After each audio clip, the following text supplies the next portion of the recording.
Okay, we're here with David Allgood, the Director of Advocacy here at the Center for Accessible Living. So, David, can you tell us a little about yourself and what you do here at the center? Well, as you said, I'm Director of Advocacy, but first of all, I'm a native Louisvillian, born and raised here.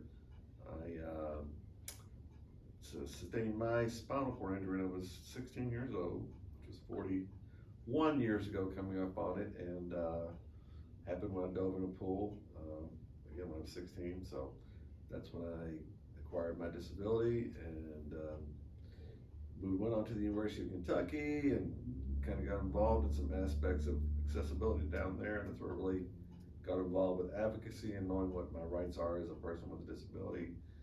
Came back to Louisville after getting a master's down there trying to find employment, in which I think was some subtle discrimination before the ADA because of a person with a disability, and started volunteering here at the center as a board member, and then transitioned to part-time employment and then full-time employment, and I've been here for 26 plus years. Well, what are some advocacy issues you are working on this month?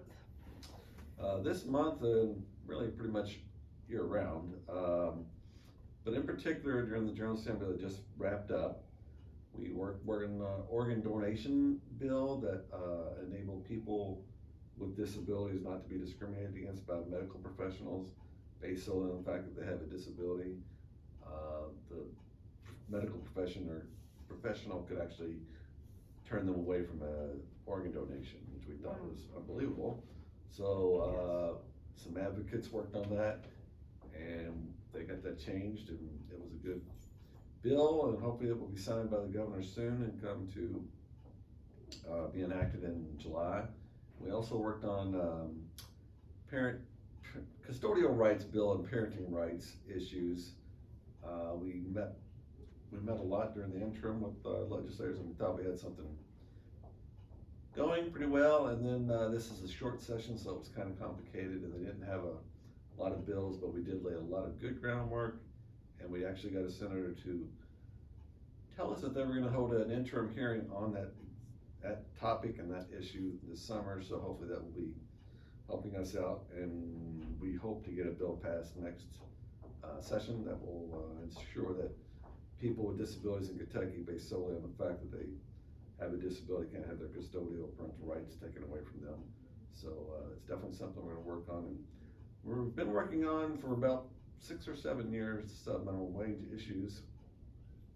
People with disabilities still in Kentucky, if they're working in shelter workshops, and we have 14C certificates, can actually be paid $2 an hour, $1.25 an hour, because they have a disability.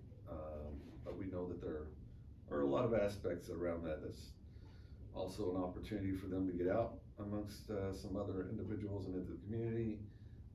But it's also kind of segregated, so we're trying to break down that. But we also learned that it's one time that individual with the disability gets out, but it's also one time when the respite for the caregiver or the parent. So we really want to work with all factions to kind of come together to make something that's beneficial for all parties involved. But we just want to address the fact that people with disabilities shouldn't be able to be paid that low of a wage in Kentucky. And kind of locally, we're working on housing issues, always working on housing issues.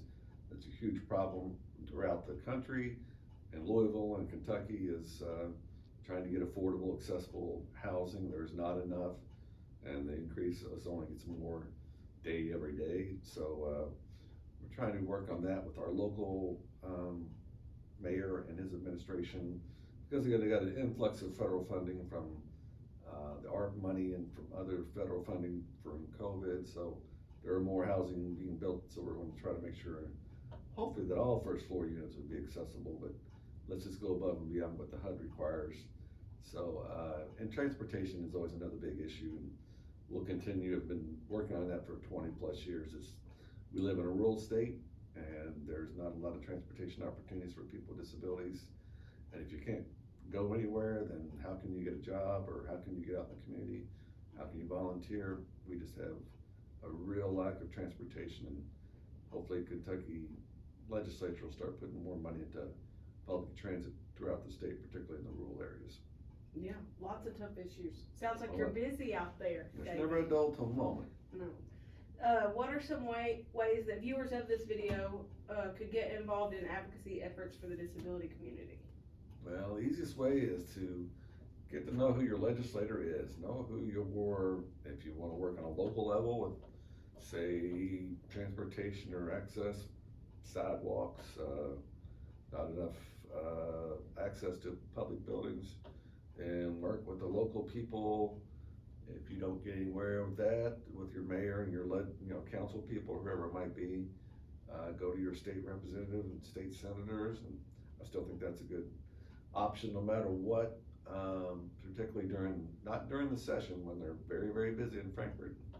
Would very unlikely be able to meet with you, but after the session's over in the summertime, set up a meeting with them. They're there to serve you, and if you're a constituent, but one big important thing that you're gonna have to do is you have to vote, cause legislators can go back and if you haven't voted, and they can tell if you voted, not who you voted for, but just if you went to the polls and voted.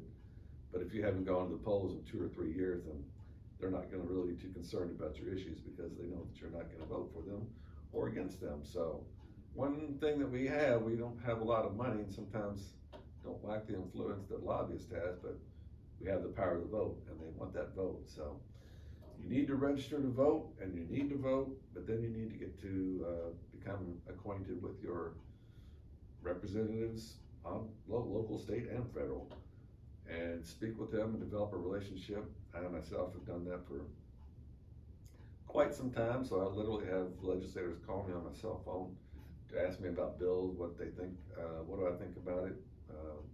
Now they don't always vote the way I want them to, but at least I have an opportunity to express opinion that really could be important to the disability community. So it's imperative that people get out and register to vote, but then develop a relationship. And like I say, if you help them and teach them some issues about what is going on and what could improve the surroundings in their community, particularly for, and it's just not people with disabilities benefit from curb cuts, so do delivery people, so do moms with strollers, so do, skateboarders, whatever it might be. There's a lot of issues that, it translates from disability community to the non-disabled.